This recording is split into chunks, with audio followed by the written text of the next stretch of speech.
Þetta er verkefni 15 í Excel, síða 1 mannfjöldaspá. Ég ætla að setja núna ártölin á neðri ásinn. Það er með myndriti valið og ég fer hér í Chart Design og vel hér Select Data. Smelli hér á Edit hægra megin í glugganum og dreg yfir ártölin. Og OK. Þá sjáum við hér að þau eru komin hér fyrir neðan. Nú ætla ég að smetla á ásinn hér, lóðrétta ásinn og breyta gildum á ásnum.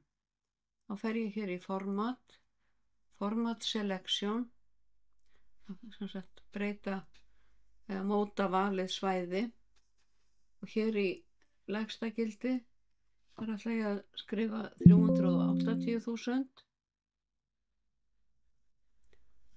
og hér í hæsta gildi ætla ég að hafa 650.000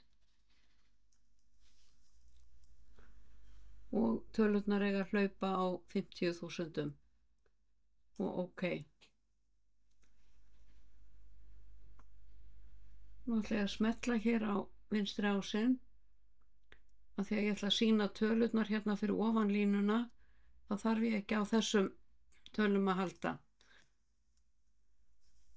Þannig að ég smetli hér í plúsin og Data Labels above. Þá sjáum við tölurnar hér. Og ég er með láréttar hnitalínur á myndritinu. Ég ætla að bæta við lóðréttum hnitalínum. Með grid lines og vel hérna smetli hérna á grid lines og vel hérna primary major.